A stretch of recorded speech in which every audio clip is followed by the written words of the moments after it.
Assalamualaikum warahmatullahi wabarakatuh. Alhamdulillahirabbil alamin wa bihi nasta'inu ala umuri dunya waddin. Wassalatu wassalamu ala asyrafil anbiya'i wal mursalin sayyidina wa maulana Muhammadin wa ala alihi wa sahbihi ajma'in amma ba'du. Selamat pagi kami ucapkan kepada Bapak Dr. Nur Faizin LCMA selaku dosen pengampu mata kuliah Pendidikan Agama Islam dan juga teman-teman offering C22. Sebelumnya, izinkan kami untuk memperkenalkan diri. Kami dari kelompok 1, saya Nisa Al-Husna dan rekan saya Siti Nurhaliza. Di sini kami akan mempresentasikan materi bab 2 dengan judul Manusia dan Tantangan dalam Hidup. Jadi setelah mempelajari bab ini, mahasiswa diharapkan dapat menganalisis dan menjelaskan hakikat manusia menurut Islam, tujuan penciptaannya, peran dan tanggung jawabnya sebagai khalifah dan hamba Allah, serta bersikap hati-hati dalam menjalani hidup di dunia. Dalam bab ini, ada 4 subbab yang akan kita pelajari. Yang pertama, hakikat manusia. Yang kedua, aspek-aspek yang memengaruhi perilaku manusia. Yang ketiga, kedudukan dan tujuan penciptaan manusia. Dan yang keempat adalah ikhtiar merealisasikan tujuan hidup manusia. Memasuki subbab pertama, yaitu hakikat manusia. Manusia adalah salah satu makhluk Allah Subhanahu wa Ta'ala yang diberi akal untuk digunakannya sebagai modal yang sangat berharga untuk mencapai keluhuran budi pekerti. Jadi, manusia ini memiliki derajat atau kedudukan yang mulia jika dibandingkan dengan binatang yang tidak mempunyai akal sehat. Namun, kedudukan manusia ini dapat turun sehingga menjadi sejajar dengan derajat binatang jika manusia tidak menggunakan akal sehatnya dan tidak memiliki keluhuran budi pekerti. Ada 4 sebutan untuk manusia. Yang pertama adalah Bani Adam. Manusia disebut sebagai Bani Adam dikarenakan manusia merupakan keturunan dari Nabi Adam alaihissalam. Nabi Adam alaihissalam merupakan manusia pertama ciptaan Allah Subhanahu wa Ta'ala yang diciptakan dari tanah kering dan lumpur hitam yang diberi bentuk. Sebutan untuk manusia yang kedua yaitu Al-Bashar. Al-Bashar merupakan gambaran manusia secara materi, yaitu dapat dilihat, memakan sesuatu, dapat berjalan, dan berusaha memenuhi kebutuhan hidupnya. Sebutan untuk manusia yang ketiga yaitu An-Nas. Jika diterjemahkan secara harfiah, An-Nas berarti umat manusia atau manusia. Sebutan yang terakhir adalah Al-Insan. Al-Insan sendiri mengandung pengertian makhluk mukallaf, pengemban amanah dari Allah Subhanahu wa Ta'ala dan khalifah di muka bumi. Selanjutnya adalah aspek-aspek yang memengaruhi perilaku manusia. Perilaku manusia itu berbeda-beda. Ada manusia yang berperilaku terpuji, ada yang biasa-biasa saja, bahkan ada manusia yang berperilaku tercela. Keragaman perilaku ini dipengaruhi oleh 4 aspek. Yang pertama adalah potensi diri. Dalam diri manusia terdapat potensi positif dan potensi negatif. Potensi positif yang dimiliki manusia yang pertama adalah manusia memiliki fitrah tauhid yang berarti bertuhankan Allah Subhanahu wa Ta'ala saja. Jadi dalam ajaran Islam, semua bayi yang lahir, apapun agama dan keyakinan orang tuanya, bayi tersebut berada dalam fitrah Islam. Potensi positif manusia yang nomor 2 adalah manusia diciptakan dalam bentuk dan keadaan sebaik-baiknya. Jadi diciptakan dalam keadaan yang sebaik-baiknya bukan hanya dari segi jasmani, namun bahkan jika dilihat dari segi rohani, manusia memiliki beberapa keistimewaan yang tidak dimiliki oleh makhluk ciptaan Allah lainnya. Potensi positif yang ketiga adalah manusia merupakan makhluk Allah yang paling mulia. Hal ini ditunjukkan dengan dijadikannya Nabi Muhammad SAW sebagai sebaik-baiknya makhluk. Selain itu, manusia juga dipercayai oleh Allah Subhanahu wa Ta'ala sebagai khalifah di muka bumi ini. Potensi positif yang keempat adalah manusia merupakan makhluk Allah yang terpintar. Dijelaskan dalam Al-Baqarah ayat 31-33, Nabi Adam bahkan lebih pintar daripada malaikat. Potensi positif yang nomor 5, yaitu manusia merupakan makhluk Allah yang bersedia untuk memegang amanat. Memegang amanat yang dimaksud di sini merupakan ketaatan untuk menjalankan perintahnya dan menjauhi segala larangan Allah Subhanahu wa Ta'ala. Selain potensi positif, manusia juga memiliki potensi negatif. Potensi negatif manusia yang pertama adalah manusia merupakan makhluk yang lemah. Jika dibandingkan dengan makhluk ciptaan Allah lainnya, manusia tergolong kepada makhluk yang lemah. Banyak jenis binatang yang sesaat setelah dilahirkan saja sudah dapat berjalan dan beberapa hari kemudian bahkan sudah dapat makan dan mencari makan sendiri. Hal tersebut sangat berkebalikan dengan kondisi manusia. Potensi negatif manusia yang kedua, yaitu manusia merupakan makhluk yang suka berkeluh kesah. Seperti yang kita ketahui bersama, manusia mudah sekali berkeluh kesah, apalagi saat dia tidak dapat mencapai sesuatu yang dia inginkan. Potensi negatif manusia yang nomor 3 adalah manusia merupakan makhluk zalim yang ingkar. Manusia seringkali mengkufurkan nikmat Allah Subhanahu wa Ta'ala, bahkan menyekutukan Allah Subhanahu wa Ta'ala. Yang keempat, manusia adalah makhluk yang suka membantah.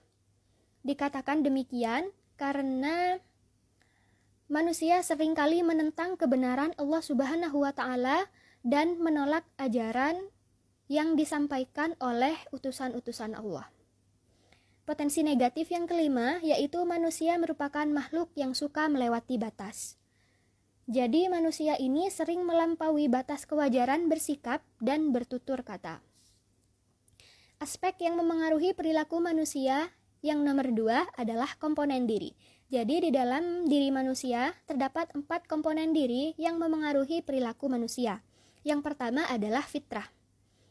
Setiap bayi yang baru lahir pasti sudah dibekali oleh akidah untuk mengesahkan Allah Subhanahu wa Ta'ala. Komponen diri yang nomor 2 yaitu nafsu. Nafsu ini seringkali menjerumuskan kita terhadap sesuatu perilaku yang buruk dan akan menyebabkan dosa. Nafsu ini juga menjadi pembeda antara kita dan malaikat Allah. Jika kita manusia memiliki nafsu, sebaliknya maka malaikat tidak memiliki nafsu. Komponen diri yang nomor 3 adalah qalb atau hati. Hati manusia menunjukkan perilaku manusia tersebut. Misalkan manusia tersebut memiliki hati yang baik, maka perilakunya juga akan baik. Sebaliknya, jika manusia tersebut memiliki hati yang buruk, maka buruk pula perilaku manusia tersebut. Komponen diri yang terakhir yaitu akal. Akal ini menjadi penghalang untuk manusia dari terjerumusnya dia ke dalam dosa atau perilaku yang tidak terpuji. Aspek yang memengaruhi perilaku manusia nomor 3 adalah lingkungan. Ada 3 lingkungan yang memengaruhi perilaku manusia. Yang pertama lingkungan keluarga, yang kedua lingkungan pergaulan, dan yang ketiga lingkungan pendidikan. Aspek yang terakhir yang memengaruhi perilaku manusia adalah ikhtiar manusia. Semua makhluk Allah diberi fasilitas yang tidak datang dengan sendirinya, namun harus diusahakan. Dijelaskan dalam Quran Surah Hud ayat 6, ayat tersebut menyiratkan bahwa binatang saja yang tidak memiliki akal sehat harus melakukan usaha untuk mendapat rezeki dari Allah Subhanahu wa Ta'ala. Jadi, manusia sebagai makhluk yang berakal sehat harusnya melakukan ikhtiar yang lebih keras untuk mendapatkan rezeki dari Allah Subhanahu wa Ta'ala. Baik, selanjutnya yaitu kedudukan dan tujuan terciptanya manusia. Manusia dilihat sebagai ciptaan Allah yang paling sempurna karena diberikan kedudukan yang istimewa dalam alam semesta ini. Karena apa? Karena manusia diberikan akal, tanggung jawab moral untuk menjalani kehidupan dan tanggung jawab untuk menjadi khalifah atau pemimpin di bumi ini, untuk menjaga dan memelihara alam semesta sesuai dengan kehendak Allah dalam surat Al-Baqarah ayat 30. Bismillahirrahmanirrahim. Wa idh qala rabbukal malaikati inni ja'ilun fil ardi khalifah qalu ataj'alu fiha man yufsidu fiha wa yasfiku ad-dima' wa nahnu nusabbihu bihamdika wa nuqaddis lak qala inni a'lamu ma la ta'lamun. Sesungguhnya aku hendak menjadikan seorang khalifah di bumi ini. Mengapa engkau hendak menjadikan khalifah di bumi itu? Orang yang akan membuat kerusakan padanya dan menumpahkan darah. Padahal kami bisa senantiasa bertasbih dan memuji engkau dan mensucikan engkau. Sesungguhnya aku mengetahui apa yang tidak kamu ketahui. Inni a'lamu ma la ta'lamun. Manusia loh bisa memiliki kedudukan yang lebih tinggi, bahkan lebih dari malaikat. Tapi dengan syarat apabila manusia itu bisa mengalahkan hawa nafsunya. Karena jika kita kalah dengan hawa nafsu, maka kita akan dikendalikan dan bisa berbuat sesat, bahkan melanggar larangan Allah. Namun sebaliknya, kita bisa mengendalikan hawa nafsu, maka kita bisa mengendalikan jiwa, akal, pikiran. Nah, manusia juga diciptakan untuk beribadah kepada Allah. Karena manusia diharapkan dapat mencapai tujuan akhir, yaitu mendapatkan ridha Allah dan memperoleh kebahagiaan abadi di akhirat. Kita harus percaya bahwa ada kehidupan nanti setelah mati, yaitu akhirat, yang harus kita persiapkan sejak awal. Kita mengerti akan hal tersebut karena sebenarnya dunia ini hanya la'ibun walahun. Dunia ini hanya fata morgana, senda gurau, main-main, dan bersifat sementara. Tidak ada keabadian di dalamnya. Oleh karena itu, berhubungan kita hidup di bumi, hidup di dunia, kita diharuskan untuk bersosialisasi antar sesama makhluk Tuhan. Oleh karena itu, kita diajarkan untuk hablum minallah wa hablum minan nas. Jadi kehidupan kita bisa balance. Agama oke, hidup di dunia juga oke. Karena kita nggak boleh buat jadi hubungan cinta dunia, hubbud dunia, seperti hadis Rasulullah yang diriwayatkan dari Ibnu Umar radhiyallahu anhu. Bekerjalah untuk duniamu seakan-akan engkau akan hidup selamanya, dan bekerjalah untuk akhiratmu seakan-akan engkau akan mati besok pagi. Selanjutnya ada ikhtiar, merealisasikan tugas hidup manusia. Menurut kami, manusia hidup di dunia itu juga ada misi-misi tersendiri. Yang pertama, yaitu berilmu. Kenapa ada pepatah, carilah ilmu sampai ke negeri Cina? Karena hadis saja tertulis, thalabul ilmi fardhatun ala kulli muslimin. Menuntut ilmu adalah kewajiban bagi setiap muslim. Dan ada lagi, yaitu utlubul ilma minal mahdi ilal hadi. Tuntutlah ilmu sejak dari buayan hingga liang lahat. Dari situ kita bisa melihat bahwa pentingnya kita untuk mencari ilmu dan menjadi orang yang berilmu. Nah, jika kita sudah berilmu, maka tugas kita adalah untuk beramal. Balighu anni walau ayah. Kita harus sharing ilmu meskipun hanya satu ayat, bahkan satu huruf. Karena jika kita berbagi ilmu, maka itu akan bisa menjadi amal jariah untuk kita ke depannya. Di sini beramal tidak hanya tentang materi, tapi juga bisa dengan mengaplikasikan pengetahuan yang kita dapat ke dalam kehidupan. Contohnya, kita mau tidur. Kita tahu jika sebelum tidur kita harus membaca doa dahulu. Jika kita tidak membaca doa, maka itu sama saja dengan kita tidak mengamalkan ilmu yang kita ketahui. Kita bisa melihat contohnya, ada ilmuwan ahli kimia. Dia kan ahli di bidang kimia. Saat mengamalkan ilmunya, daripada dia saat mengamalkan ilmu kimianya ke bidang sosial, meskipun dia bisa melakukannya. Selanjutnya kita bisa melihat para pemimpin, pemerintah, mereka yang ahli dalam tata negara, urusan politik, maka mereka seharusnya totalitas dan adil dalam mengamalkan ilmunya. Begitu pula dengan orang yang kaya, yang memiliki harta melimpah. Mereka bisa mengamalkan apa yang mereka punya dengan jalan fisabilillah. Mereka bisa mensedekahkan, memberikan bantuan kepada mereka yang membutuhkan. Jangan sampai salah tangan Nah, di sini para fakir miskin juga bisa beramal dengan cara berdoa. Semoga para ulama, para umara, para agniya bisa melakukan tugas-tugasnya secara ikhlas. Selanjutnya ada berdoa. Mungkin kalian pernah mendengar, untuk apa sih berdoa? Toh Tuhan juga sudah mengetahui segalanya. Wahai muslimin wal muslimat rahimakumullah. Doa adalah senjata bagi orang-orang beriman. Semakin banyak berdoa, maka Allah semakin banyak memberi rahmat kepada orang tersebut. Sebelumnya kita sudah membahas tentang ikhtiar. Ikhtiar tidak hanya lahiriah.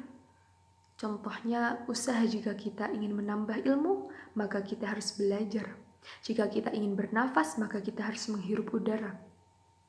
Usaha juga ada yang secara batiniah, yaitu dengan kita berdoa. Innallaha yuhibbul mutawakkilin. Berdoa juga salah satu cara merayu Tuhan agar kita bisa mendapatkan apa yang kita inginkan, tidak hanya apa yang kita butuhkan. Selanjutnya ada menjaga niat. Jika pertama-tama kita harus innamal a'malu binniyat, setelah itu kita harus menjaga niat tersebut agar lillahi ta'ala. Kita harus fokus terhadap tujuan kita agar kita tidak salah jalan menuju garis akhir. Dan yang terakhir ada menjaga hati. Hati harus kita jaga, karena jika kita tidak menjaga hati dan tidak bersih dari sifat-sifat tercela, contohnya ada riya, takabur, ujub, atau bahkan ghibah, ada pamer, sombong, bangga terhadap diri sendiri dan merendahkan orang lain, ada juga pemarah, bahkan bergosip. Memang manusia adalah tempatnya salah dan lupa. Tidak ada manusia yang sempurna. Akan tetapi jika ada orang yang memiliki penyakit hati, contoh satu saja, maka dia akan lebih sulit untuk mencapai tujuan yang diinginkannya. Oleh karena itu, teman-teman sekalian, kita harus sadar bahwa manusia adalah salah satu makhluk Allah istimewa yang diberi akal untuk digunakan sebagai modal yang sangat berharga untuk mencapai keluhuran budi pekerti dan mencapai ridha Allah. Manusia memiliki tugas sebagai Abdullah. Kita harus beribadah kepada Allah dan khalifah yang bisa menggunakan akal kita sebaik mungkin, berpikir sebelum bertindak, dan kita dapat menjalani kehidupan dengan ikhtiar dan tawakal secara total kepada Allah. Baik, sekian presentasi dari kami. Kami undur diri. Undur maqala wa la tangdur maqala. Mohon maaf bila ada kesalahan. Wassalamualaikum warahmatullahi wabarakatuh.